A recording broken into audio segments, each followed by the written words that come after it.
बिस्मिल्लाहिर्रहमानिर्रहीम। सो अब हम पढ़ेंगे inflammatory bowel disease. Inflammatory bowel disease क्या होती है? Immune mediated chronic intestinal inflammatory condition. ठीक है, इंटेस्टाइन के अंदर क्रोनिक इन्फ्लेमेशन हो रही है और उसका कॉज क्या होता है? Immune system. ठीक है, इम्यून सिस्टम की प्रॉपर रेगुलेशन ना होने की वजह से ये डिजीज़ होती है। इन्फ्लेमेटरी बाउल डिजीज़ में फर्दर दो मेन डिजीज़ आ जाती हैं, ulcerative colitis and crown disease. ठीक है, इनको हम डिटेल में देखेंगे, बट जनरली इनका देख लेते हैं कि इनकी मेन कॉज क्या होती है। पैथोजेनेसिस इन दोनों की कॉमन है क्योंकि बेसिकली ये एक ही डिजीज़ का पार्ट है ना। तो जेनेटिक ससेप्टेबिलिटी भी होती है। हमारे पास कुछ जीन्स होते हैं जैसे nod two card 15, ATG16L1 and IRGM। इन जीन्स का काम क्या होता है? बेसिकली ऑटोफेगी को रेगुलेट करना। ठीक है, और जो हमारे पास माइक्रोब्स होते हैं उनकी किलिंग करना। अगर मतलब नॉर्मल फ्लोरा के अलावा माइक्रोब्स जो होते हैं जो कि डिजीज़ कॉजिंग होते हैं उनको इनगल्फ करना, उनको डिस्पोज ऑफ करना, ये इनका काम होता है। बट इनके अंदर कोई डिफेक्ट आ जाए तो उसकी वजह से क्या होता है कि इन्फेक्शन होने के चांसेस ज़्यादा होते हैं एंड अल्टीमेटली इन्फ्लेमेशन होती है। These are linked with the inflammatory bowel disease. Environmental factor होते हैं, स्मोकिंग सपोजिंगली। अब स्मोकिंग का ना डिफरेंट रिलेशनशिप है। अल्सरेटिव कोलाइटिस में स्मोकिंग जो होती है वो प्रोटेक्टिव इफेक्ट रखती है, जबकि क्रोन डिजीज़ में this could lead to disease. ठीक है, होस्ट फैक्टर्स आ जाते हैं, एपिथेलियल डिफेक्ट्स हों, सपोजिंगली इन्फ्लेमेशन चल रही हो ऑलरेडी पहले से ही इंटेस्टाइन के अंदर, तो माइक्रोब्स का पेनिट्रेट करना और इनटू इंटेस्टाइन जाना इजी होता है। ठीक है, इसी तरह म्यूकोजल इम्यून रिस्पॉन्सेज ख़राब हों, जैसे कि म्यूकोजा नॉर्मली लाइन होता है IgA से। ठीक है, और डिफरेंट बैक्टीरियोसिडल मटीरियल से, तो अगर इनके अंदर कोई डिफेक्ट होगा तो ऑब्वियसली डिजीज़ होने के चांसेस ज़्यादा हैं। ठीक है, अब हम देखते हैं पैथोजेनेसिस। मेन पैथोजेनेसिस होती क्या है? आप यहाँ पे देखिए, इस पिक्चर से मैं आपको समझाऊंगा। नॉर्मली क्या होता है कि अगर हमारे पास कोई भी बैक्टीरियाज हैं, उनके कंपोनेंट्स एंडोटॉक्सिन एक्सोटॉक्सिन वो पेनिट्रेट कर जाएँ। ठीक है, अब वो पेनिट्रेट किस तरह कर सकते हैं कि अगर ऑलरेडी हमारे पास कोई इंटेरोसाइट्स यानी कि इंटेस्टाइन की लाइनिंग के जो सेल्स हैं उनके अंदर कोई डिफेक्ट है, उनके थ्रू आ गए, तो सबसे पहले क्या होगा कि जो डेंड्रिटिक सेल्स होते हैं, ठीक है, या हमारे पास मैक्रोफेजेस होते हैं जिनको हम एंटीजन प्रेजेंटिंग सेल्स कहते हैं, वो क्या करेंगे? इनको इनगल्फ करेंगे। ठीक है, बैक्टीरियल कंपोनेंट्स को किन इनगल्फ किया? डेंड्रिटिक सेल्स ने, और इन्होंने अपने आप पे प्रेजेंट कर दिया। एंटीजन प्रेजेंटिंग सेल्स क्या करते हैं? एंटीजन प्रेजेंटिंग सेल्स का काम होता है कि बैक्टीरिया को इनगल्फ करे, उसको फ्रेगमेंटाइज करे और उसके एक फ्रेगमेंट को अपने ऊपर प्रेजेंट कर दे। ठीक है, इसीलिए इसे एंटीजन प्रेजेंटिंग सेल्स कहते हैं ना। एंटीजन प्रेजेंटिंग सेल ने एक और काम करना है, मैक्रोफेज या डेंड्रिटिक सेल, कि इसने कुछ साइटोकाइंस रिलीज करने हैं। ठीक है, उन साइटोकाइंस का एक काम ये होगा कि वो टी सेल्स की प्रोलिफरेशन कराएंगे। अब होता क्या है? जनरली ये होता है कि बैक्टीरिया एंडोटॉक्सिन आया, उसको इनगल्फ किया एंटीजन प्रेजेंटिंग सेल्स ने, और फिर उसको प्रेजेंट कर दिया। प्रेजेंट किसको करना है? टी हेल्पर सेल्स को। ठीक है, और साथ में ही कुछ साइटोकाइंस रिलीज कर देने हैं। वो साइटोकाइंस क्या करेंगे कि इस टी सेल को प्रोलिफरेट करवाएंगे। अब टी सेल्स जो होंगे, T helper cell 17, T helper cell 2, T helper cell 1, इनमें डिफरेंट टाइप्स में प्रोलिफरेट हो जाएंगे। ठीक है, फिर टी हेल्पर सेल 1 जो होंगे वो क्या करेंगे? इंटरफेरॉन गैमा और TNF अल्फा, ठीक है, इन दो को रिलीज़ कराते हैं। अब इनका काम क्या होता है? इंटरफेरॉन गैमा जो होगा वो मैक्रोफेजेस की रिक्रूटमेंट करेगा, मजीद मैक्रोफेजेस आएंगे, इन्फ्लेमेशन मजीद बढ़ेगी। TNF अल्फा ने क्या करना है कि मजीद एपिथेलियल परमेबिलिटी को बढ़ा देना है, जिसकी वजह से क्या होगा? मजीद बैक्टीरिया जो होंगे वो आना शुरू हो जाएंगे इनटू द लामिना प्रोप्रिया। ठीक है, अब टी हेल्पर सेल 2 को देखते हैं। टी हेल्पर सेल 2 भी बहुत सारे कीमोकाइंस रिलीज करेगा। One of them is interleukin 13। Interleukin 13 का क्या काम होता है? ये भी permeability of the epithelial cells बढ़ा देता है, और सेकेंडली ये क्या करता है? म्यूकोजल हाइपरीमिया को भी बढ़ा देता है। ठीक है, उसके अलावा हमारे पास है T helper cell 17। T helper cell 17 का काम क्या होता है? न्यूट्रोफिल्स की रिक्रूटमेंट करना। मजीद न्यूट्रोफिल्स आएंगे, मजीद इन्फ्लेमेटरी रिस्पॉन्सेज जनरेट होंगे, और इस तरह ये एक विशियस साइकिल से चला रहेगा। और उसकी वजह से क्या होगा? देखिए, एक तरफ क्या हो रहा है कि ये टी हेल्पर सेल्स का काम क्या था? इन्फ्लेमेशन को डिस्पोज ऑफ करना ना। इम्यून सिस्टम का काम क्या होता है? वो फंडिंग एजेंट को रिमूव करना। लेकिन ये अल्टीमेटली कर क्या रहे हैं? ये ऐसे कीमोकाइंस साइटोकाइंस रिलीज कर रहे हैं जिन्होंने मजीद परमेबिलिटी बढ़ा दी है, मजीद बैक्टीरियाज आएंगे, तो ये फिर एक्टिवेट होंगे और ये विशियस साइकिल दोबारा से दोबारा कंटिन्यू करता रहेगा। ठीक है, तो ये इसकी जनरल पैथोजेनेसिस होगी। होपफुली आपको समझ आ गई होगी। अब हम देखते हैं अल्सरेटिव कोलाइटिस को। जो इन्फ्लेमेटरी बाउल डिजीज़ में दो ही पढ़ी है ना हमने, एक अल्सरेटिव कोलाइटिस है और दूसरी हमारे पास क्या है, क्रोन्स डिजीज़ है। तो हम पहले अल्सरेटिव कोलाइटिस को देखते हैं।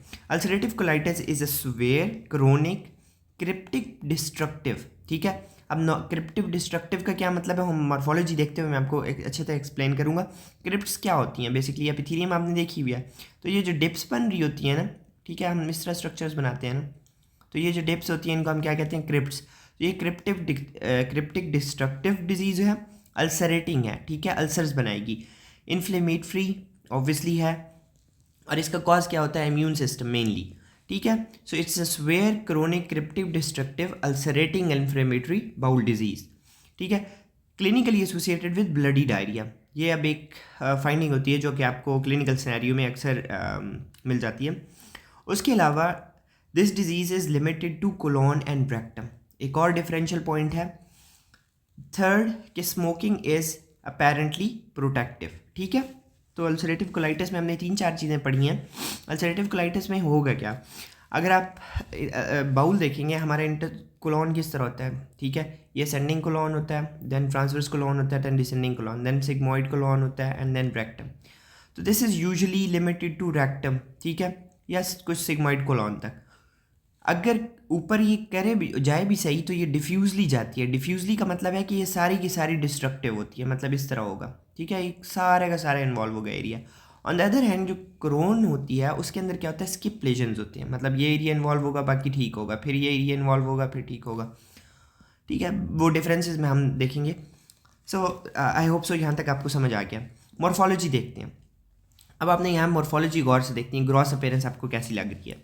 देखें, एक तो ये क्या कर रहा है कि इसका म्यूकोजा अगर देखें अर्ली स्टेजेस में यहाँ पे क्या हुआ है, हाइपरीमिया, ये रेड रेड नज़र आ रहा है आपको। उसके अलावा यहाँ पे छोटे छोटा ग्रैन्युलर अपीयरेंस है इसकी, ठीक है। लेट स्टेज में क्या होता है, म्यूकोजल एट्रोफी हो जाती है, कम्प्लीटली म्यूकोजा जो होता है वो म्यूकोजल फोल्ड्स होते हैं वो ख़त्म हो जाते हैं, ठीक है। तो ये आपको मॉर्फोलॉजी में नज़र आ रहा है, ग्रॉस मॉर्फोलॉजी में, ठीक है। तो अर्ली स्टेजेस में क्या होगा, सरफेस में appear slightly red and fine granular, यही बताया आपको, ठीक है। उसके अलावा यहाँ पे येलो एक्सुडेट हो सकता है, दैट ऑब्वियसली इज इन्फ्लेमेशन के साथ आपको पता है, ठीक है। अल्सर डेवलप हो सकते हैं लेकिन ये सुपरफिशियल अल्सर्स होंगे। डीप अल्सर जो होते हैं वो क्रोन्स डिजीज़ में बिल्ड होते हैं, ये आपको याद रखना है डिफरेंस। अब क्रोनिक जब डिजीज़ प्रोग्रेस करती है तो क्या होता है, क्योंकि मुकोजल फोल्ड जो होते हैं वो ख़त्म हो जाते हैं, तो होता ये है कि यहाँ पे अगर ये मैं आपको पिक्चर दिखा रहा हूँ तो ये अल्सर बनता है, सुपरफिशियल अल्सर, और उसके साथ वाला जो एरिया होता है एपिथेलियम का वो ज़्यादा ग्रो करता है, ठीक है, कंपनसेटरी तौर पे। तो ये बेसिकली क्या हो रहा है कि एक सूडो पोलिप तरह स्ट्रक्चर बन रही है ना, ये एक्चुअली में पोलिप नहीं है। पोलिप क्या होती है, एपिथेलियल ग्रोथ को कहती हैं, बट उसमें ये नहीं होता कि बाकी वाली एरिया जो होता है वो डिस्ट्रॉय होता है या साथ में कोई अल्सर होता है, नहीं। ये बेसिकली ये है कि ये वाला सारा एरिया जो नॉर्मल होना था ये ख़राब हो गया, और उसकी वजह से देखें ये नॉर्मल एरिया था, इसने क्या करना था, ये इस तरह नॉर्मल अपेयर होना था, अब ये क्या हो गया, ये डिस्ट्रॉय हो गया। तो ये वाला एरिया लाजमी सी बात है क्या लगेगा, ऐसा लगेगा कि जैसे उभरा हुआ है। दीज आर सूडोपोलिप्स, तो सूडोपोलिप्स इसमें नज़र आती हैं।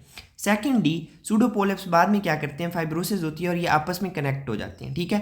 सो दीज फॉर्म इनको हम कहते हैं पोलिप ब्रिजेस कहते हैं, ठीक है। इनकी टिप्स जो होती हैं ना आपस में फ्यूज़ कर जाती हैं, बाज़ दफ़ा ये टिप्स आपस में फ्यूज़ कर गई तो ये क्या बनाएंगे, पोलिप ब्रिजेस। जहाँ पे देखें ये एक हमारे पास है पोलिप, यहाँ पे एक पोलिप था, इनका आपस में क्या हो गया, टिप आपस में मिल गई हैं तो ये पोलिप ब्रिज बन गया, ठीक है।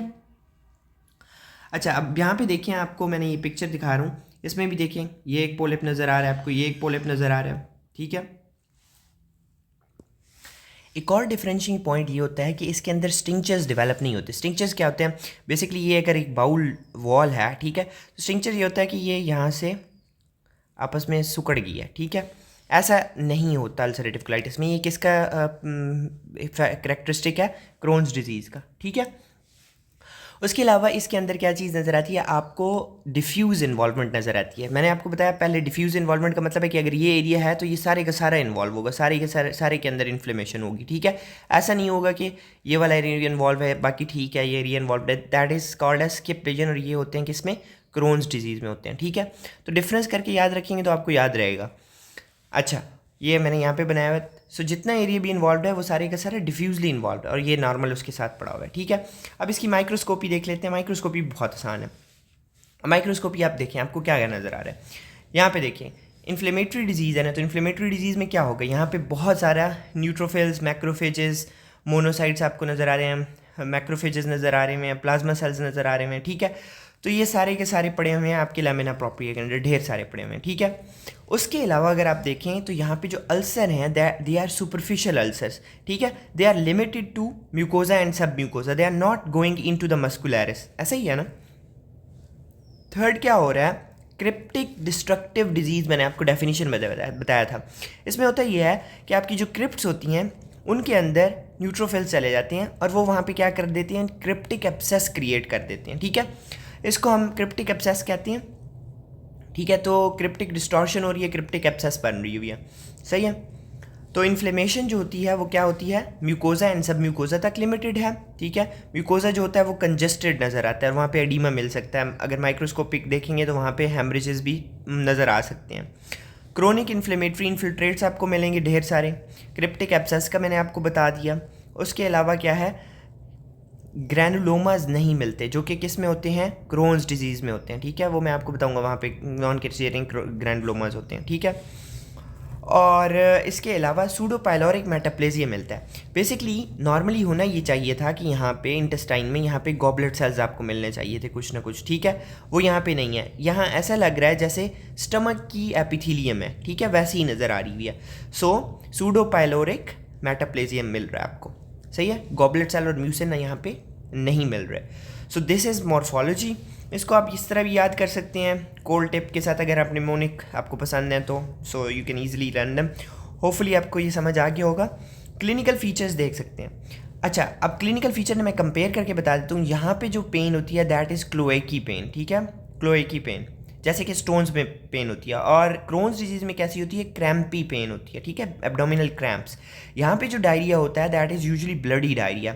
ब्लडी डायरिया क्यों हो रहा है कि यहाँ पे अल्सर मिला होता है, वहाँ पे भी अल्सर होता है बट उसके साथ फाइब्रोसिस भी बहुत ज़्यादा होती है। बट वहाँ पे क्या होता है, वाटरी डायरिया होता है mainly, that could have sometimes, ठीक है, सम टाइम उसके साथ ब्लड आ सकता है, लेकिन ये ज़्यादातर क्या होता है, ब्लडी डायरिया इसमें होता है। उसके अलावा क्या होता है कि पेशेंट जो होता है उसके अंदर जब भी, अच्छा, जो क्रोन्स डिजीज़ होती है ना उसमें ऐसा होता है कि एसिम्प्टोमेटिक फेज़ आती है दरम्यान। पेशेंट को डिजीज़ हुई, ठीक है, उसको पेन वगैरह सारा कुछ हुआ एंड देन फिर बिल्कुल ठीक हो गया, देन दोबारा से क्या होना शुरू होगी। यहाँ पे ऐसा नहीं होता, ठीक है। अब इसकी एक्स्ट्रा इंटेस्टाइनल मैनिफेस्टेशंस क्या हो सकती हैं, क्योंकि ये ऑटोम्यून डिजीज़ है तो इसके साथ सारी ऑटोम्यून डिजीज़ हो सकती हैं। माइग्रेटरी पोलियार्थराइटिस, सार्कोलाइटिस, एनकाइलोजिंग स्पोंडिलाइटिस, ठीक है, यूवियाइटिस हो सकती है, सेक्लेराइटिस हो सकती है, एरिथीमा डिजीज़म हो सकता है, लिवर के अंदर प्राइमरी सेक्लेरोसिंग कोलिंजाइटिस हो सकता है, ठीक है, डीप वेन थ्रोम्बोसिस हो सकता है। सो ये these are extra intestinal manifestation, SCQ में अक्सर पूछी हुई होती हैं। होपफुली आपको समझ आ गई होंगी। कॉम्प्लिकेशंस क्या हो सकती हैं, अब आपको पता है अल्सरेटिव कोलाइटिस है। अल्सरेटिव कोलाइटिस में एक चीज़ होती है कि यहाँ पे आपकी जो इंटैरिक नर्वस सिस्टम होता है वो भी डिस्ट्रॉय हो जाता है। जब इंटैरिक नर्वस सिस्टम डिस्ट्रॉय होता है तो नर्व्स वगैरह क्या होंगी, डिस्ट्रॉय होंगी ना। तो जो आपका इंटेस्टाइन है वहाँ पे क्या होना शुरू हो जाता है, मेगा कोलॉन बनना शुरू हो जाता है। इस तरह आपकी डायलेटेड सी नज़र आती है, क्योंकि यहाँ पे नॉर्मल पेरिस्टाल्सिस नहीं हो रही होती इस एरिया के अंदर, ठीक है। क्योंकि इंटेस्टाइन जहाँ पे भी ख़राब होगी, नर्वस सिस्टम नहीं होगा, तो ये क्या होगा, नॉर्मल कंप्रेस एंड डायलेट नहीं करेगी, ठीक है। तो टॉक्सिक मेगा कोलॉन बन सकता है। एंड अल्सरेटिव कोलाइटिस जो है, it has more risk of developing colorectal carcinoma than Crohn's disease, ठीक है। किस में ज़्यादा रिस्क है, अल्सरेटिव कोलाइटिस में। ओके, होपफुली आपको ये वाली डिजीज़ समझ आ गई होगी। Thank you very much. Allah.